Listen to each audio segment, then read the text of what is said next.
ngeen gisee fii ñu demee fii tey ci Ndangalma commune Ndangalma ñu dañoo am lu naqari loo xam ne ni dañoo bëgg tey bis ni tey le président de la République Bassirou Diomaye Faye le premier ministre Ousmane Sonko docteur Cheikh Tidiane Sène ministre de l'Économie ñëpp dégg ñu ndax jooy nañu dindi nañu dem nañu wax nañu maslaa nañu surtout wut nga xam ne administration bii ci département Bambey mooy le préfet ak ñi ma àndal ñoo bëgg a def complot jësul deuxième forage boo xam ne monsieur le maire ministre Mor Ngom di doomu dëkk bi moo ko doxal en 2018 ci période bi ñu dugg ba andi Ndangalma ndax Ndangalma dañoo sonn Ndangalma dañoo sonn Ndangalma dañoo mar Ndangalma root nañ ba tay bu ne dem nañ fa Mor Ngom ci pexem ak dimbali waa dëkk bi ñu ngi ci deuxième forage indi ko le 7 mai bii ñu installé pompe bi installé lépp daal di ko ubbi administration bi mu le préfet départemental ak ñu ko àndal ñooy imposé ñu ne forage bi dañ ko doon donal ñu jaay ko ndax ñu ko jox ko à côté deuxième forage bi ci deuxième forage bi di koy bënn di ko gës Ndangalma ñoo sonn Ndangalma moo xiifoon Ndangalma moo waroon waaw bi ñu koy gas Ndangalma sonn nañu Ndangalma lott nañu ci ndimbalal Mor Ngom ministre Mor Ngom ñu bënn ko Ndangalma gépp ànd bi kontaan bi tey le préfet départemental ànd ak ñu mu àndal mais dañu yóbbu ñoom la jaay ko ak waa ACOTEC ñun nag en tant que président du comité ñu ñu non à l'ACOTEC di non à l'administration du Sénégal pour bakkat nag lii alerte na na ko président dégg buñ ko ba pare bi nga xam ne teer ñun ñoo xeex projet Diomaye ba mag si fii ñu nekk ci ñu doon tënleen fi ñu nekk ci ñu métier am nañ teer bu nii muy gat sa commencé nañ ko tey ñun ci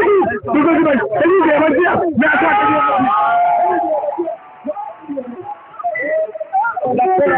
xam ne mooy deuxième phase bi waaw ci commune Ndangalma lañ ko gas yóbbu ko ndondal Malick Fall président du comité foofu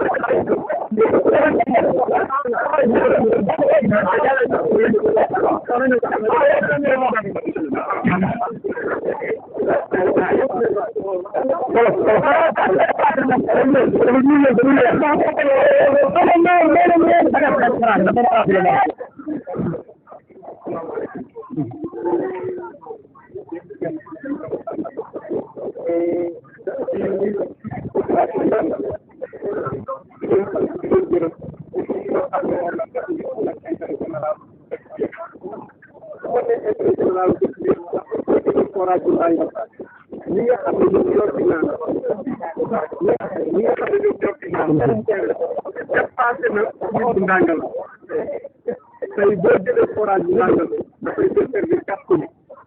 une partie de la commune de Ndangalma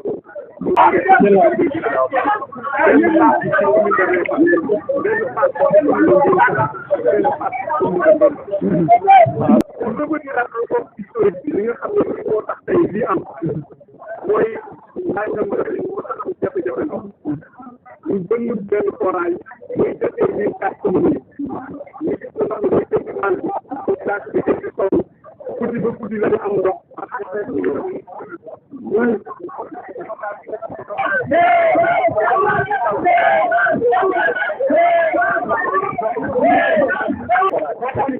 deuxième forage boobu bi ñu ko bënnee ba léegi nekkul woon en service ñu defaat ay démarches ànd ci ak ñi ci war a àndal ñëpp ba tey état équipé le second forage te état bi mu équipé le second forage dafa waxoon avec les autorités pour ñu mën a accompagner le premier bi ci nekk ñu installer une deuxième pompe bi ñu def ko ci deuxième forage bi ndax deuxième forage bi mën a dox ngir mën a régler problème mu ndox bi nga xam ne am na ci commune de Ndangalma mais à notre grande surprise bi ñu monté pompe bi ba pare ñoom ñoo taxaw ne dañuy gérer ensuite bu dee ñooy gérer deuxième forage bi dem bu ñu koy gérer dañ koy dévier yóbbu ko ci beneen commune boo xam ne nii daanaka taxu ko woon a jóg mu nekk loo xam ne ni détournement d'objectif la wala bëgg saafara jàngoroy keneen ba keneen jàngoro bu ko ëpp lay nekk léegi nag loolu lan ne jàpp na ne nekkul lu rafet jàpp na ne nekkul lu jaadu moo tax ñu taxaw fii tey ànd ak population pour waxandoo ko doxandoo ko xeexandoo ko. en plus jàpp nañ ne peut-être ñi nga xam ne ñoom ñoo fi nekk que ça soit les autorités locales ou bien les autorités administratives dañ fi nekk pour askan wépp nekkuñu pour lor ma Samba nekkuñu pour lor ma Demba peut-être dañoo amul la bonne information wala de fermier bi daf leen waxul dëgg li nga xam ne moom lay def muy tëj van bi am certains villages yoo xam ne dekk ci biir commune amatul ndox am mu di ko dévier di ko yóbbu ci commune bu Ndondal foofu dañ fi bëgg andi ay leeral commune bu Ndangalma ak commune bu Ndondal benn lan ñoo dëkkandoo ñooy takkandoo ay jabar ay mbokk lan donc lenn loo xam ne nii daf ñuy jaxase wala daf ñuy boole mënuñu ko prôné te loolu du nekk lu rafet donc ñuy wax di lancer un appel à tout un secteur di commencé par ci ñun ñi parce que la may rappeler ne ñun dañ fi taxawee ñaari tànk benn tànk bi en tant que démembrement de l'État bokk ci état parce que nous ne pouvons pas contre la politique de l'État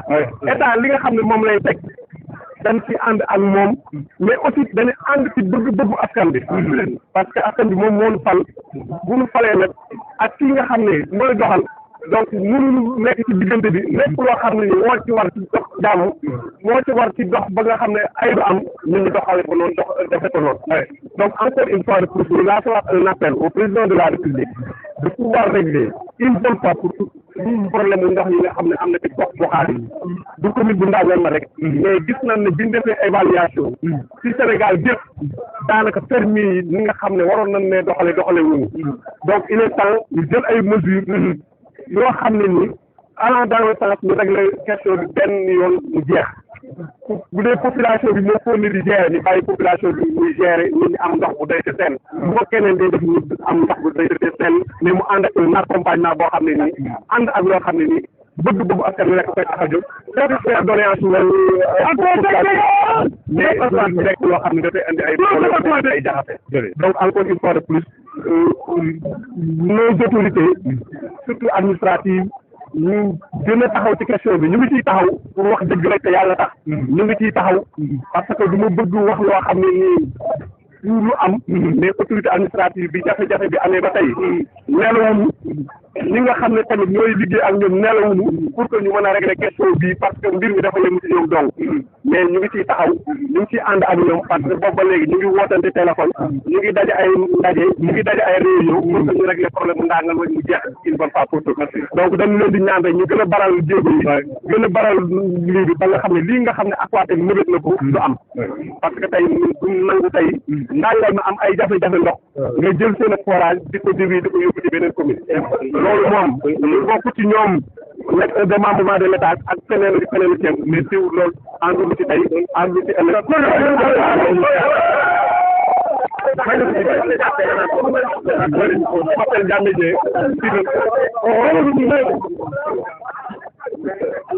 je m'appelle Ndiamé Dieng, je suis le secrétaire municipal de la mairie de Ndangalma. En fait, nous sommes là aujourd'hui pour pouvoir discuter avec les populations. Parce que la population a un problème. Et le problème principal, c'est quoi? Depuis un certain nombre d'années, il y a un seul forage qui existait dans la commune de Ndangalma. Et ce forage-là dessert 4 communes. La commune de Ndangalma en premier, la commune de Réfane, la commune de Dieynaba et une partie de la commune de Ndondol. Et ce forage-là, à un moment donné, ne pouvait plus satisfaire la demande. La demande était supérieure à l'offre, le forage ne pouvait plus produire suffisamment une quantité suffisante d'eau pour pouvoir satisfaire cette demande-là. Raison pour laquelle, à cette époque, les autorités qui étaient là, en collaboration avec la population, avaient demandé un second forage pour pouvoir satisfaire cette doléance.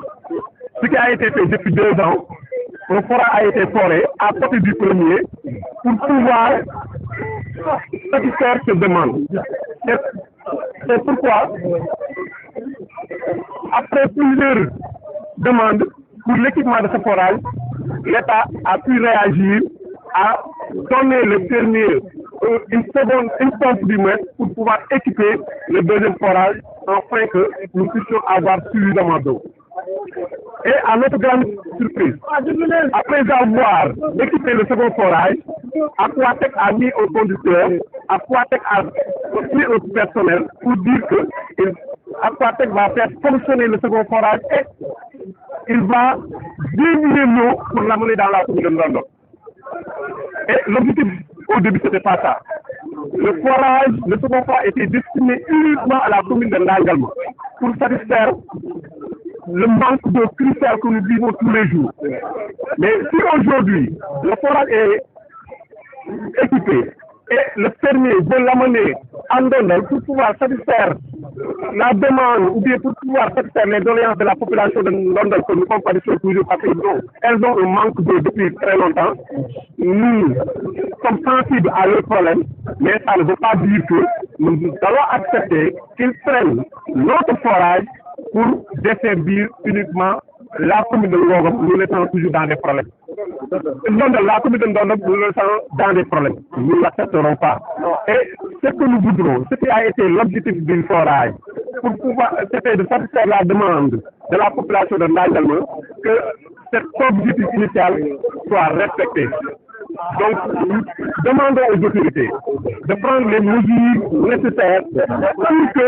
ce que le premier est en train de faire, que cela ne puisse pas se réaliser. Et nous les remercions aussi parce que depuis le début, elles sont en train, les autorités administratives, de travailler d'arrache-pied pour que les populations ne soient pas en difficulté. C'est pourquoi elles ont reçu les populations à maintes reprises pour essayer de discuter, essayer de voir quels moyens peut-on trouver pour que les deux populations, pour que, en particulier, les populations de Ndangalma soient dans de bonnes conditions. Donc, pour résumer, les populations sont là pour dénoncer le fait que le deuxième forage soit réorienté vers la commune de Ndondol. Et là, nous ne sommes pas d'accord. Nous souhaitons que ce qui a été l'objectif de départ, desservir la commune de Ndangalma, satisfaire le manque que nous avons tous les jours, que cet objectif initial-là soit respecté. Encore, c'est un appel que je lance au président de la République, que je lance à travers des autorités locales, les autorités administratives qui sont là, et je ne cesserai pas de le dire, elles sont là en train de travailler d'arrache-pied en collaboration avec la collectivité territoriale qui est la mairie pour que ce que le fermier veut que ça ne se réalise pas. Donc vraiment, je vous remercie.